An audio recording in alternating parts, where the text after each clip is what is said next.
Shabbat Ha'azinu. What an amazing Shabbat. Ha'azinu literally means listen up. What do we have to listen to now?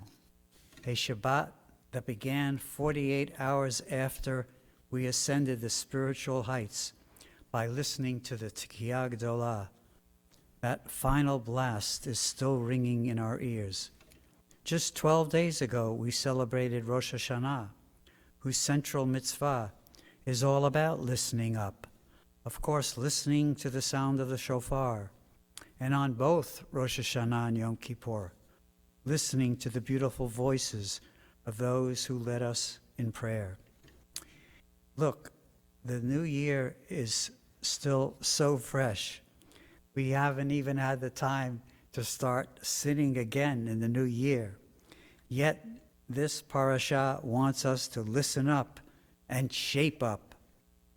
We would have preferred a Shabbat entitled, not listen up, but lighten up. We deserve it.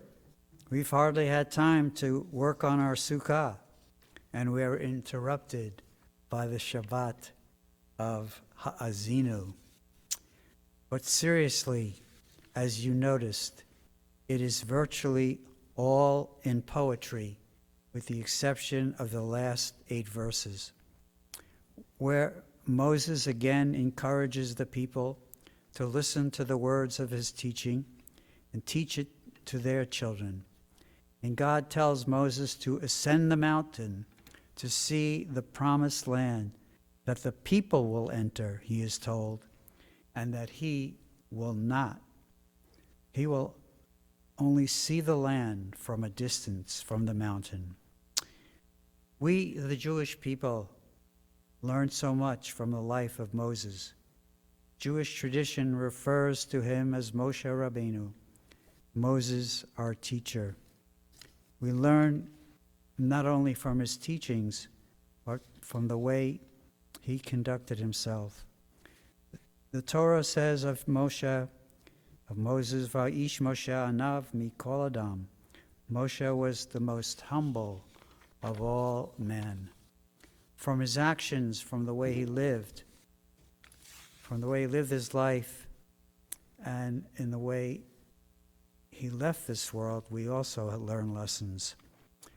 What do we learn about the life of Moshe, particularly about how it ended? It is this: we need not measure the success of a life by accomplishments attained, like reaching the promised land or other great accomplishments. Rather, we measure the quality of a life by how you strive for worthy goals. It has been said, the good person's worthy aspirations are greater than what he can actually attain. Your vision must be higher than what you can actually reach. A life is measured by the quality of the journey, not the final destination. In part, Israel, means one who strives. The person who feels that he's arrived already, such a person will grow stale. For life to be vital, you must keep growing and striving. Never believe you have reached the goal. If you believe that you have arrived, then your life is marked by complacency and boredom. Moses died before he could get to the promised land, but it was his vision that enabled others to attain it.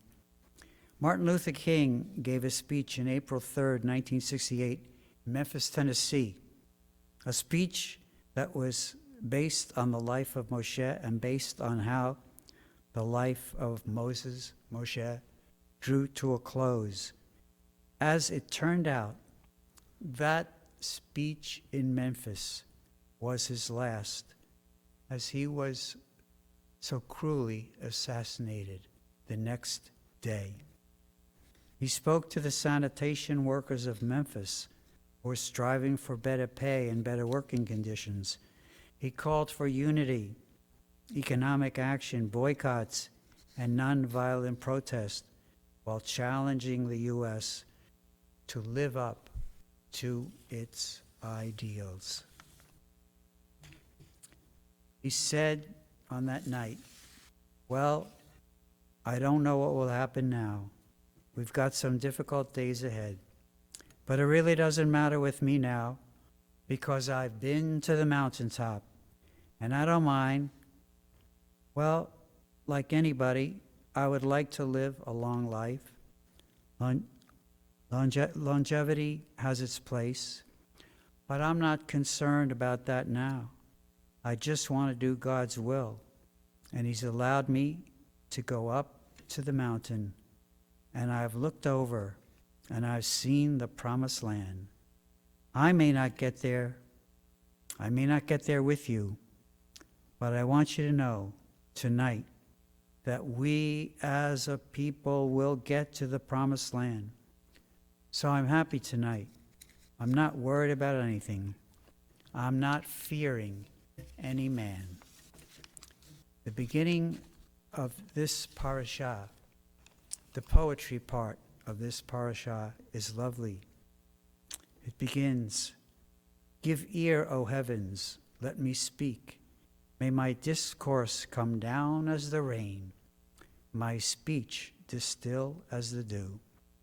It expresses the hope and expectation that its words, that is its demonstration of God's justice in all His dealings with Israel, will be received as eagerly as the rain is welcomed and have the same life-giving effect. You should notice all the rich metaphors that are used referring to the relationship between God and Israel. One of the metaphors is God as a tzur, a rock which means a protector. It speaks of God's special relationship with Israel and all the good He showered on His people, which makes Israel's straying after false gods all the more appalling. But in this poetry part, we are also struck by the over-the-top cruel punishments inflicted by God, or should I say, predicted by God, that will befall Israel. In some parts of the poem, God relents, but not out of a sense of mercy for Israel.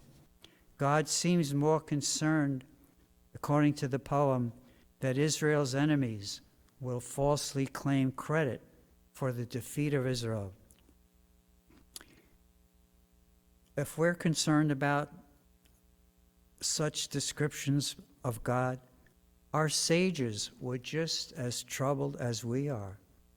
Without God, with the way God is portrayed in chapter 32, verse 25, "The sword shall deal death to youth and maiden alike, the infant and the aged."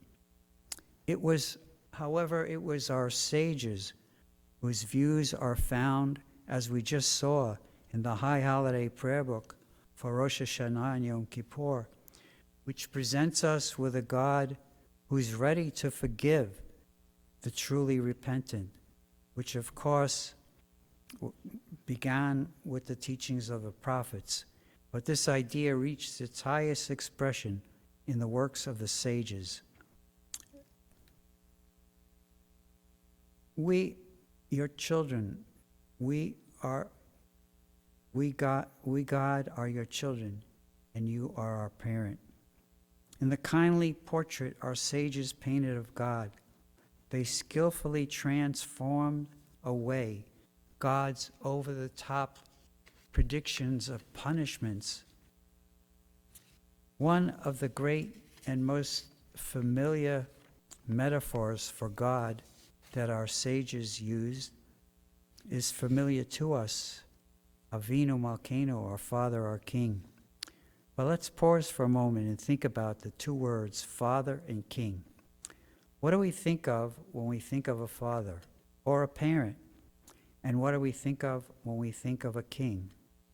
There's nothing more personal and caring than a parent, and nothing more distancing than a king. We certainly relate to calling God Father. We want to understand God as loving, caring, providing help as a father would. So referring to God as Avinu, our Father, in our prayers makes good sense. But king? Most contemporary worshipers are turned off at the metaphor of God as a king. A king just doesn't inspire religious feeling in many of them, especially in American culture, where a king symbolizes the oppressive ruler against whom the colonies rebelled. Every bracha, every blessing refers to God as Melech, king, which once again puzzles many people, because in history we associate kings with oppression and tyranny. Benevolence, not so much. Our knowledge of kings of the past certainly does not inspire a religious feeling in many of us. And in the 21st century, kings are just figureheads. So once again, in our minds, the metaphor of God as king takes a hit. But we need a fresh take on the metaphor of God as king. As Rabbi Eli Kampfer teaches, that our sages who wrote the prayer book were also turned off by the image of a king. So they set up, our sages did, they set up a clear distinction between a human king and our divine king. In short, for our sages, God, the supreme king, is the very opposite of everything we know about human kings. For we learn the divine king is loving and sympathetic towards his worshipers. The divine king is someone to whom we can pour out our heart, which is the opposite of a human king. Our sages depict God as not wanting to rule with strictness, a God who seeks reasons to be merciful. To sum it up, the God of the sages is the unkingly king. God is the ultimate listener, the opposite of our notion of an earthly king who is cloistered and unapproachable. The sages' notion, and now our notion, of the divine king is like a parent with deep emotional connections to us. And that's the kind of king to whom we can relate.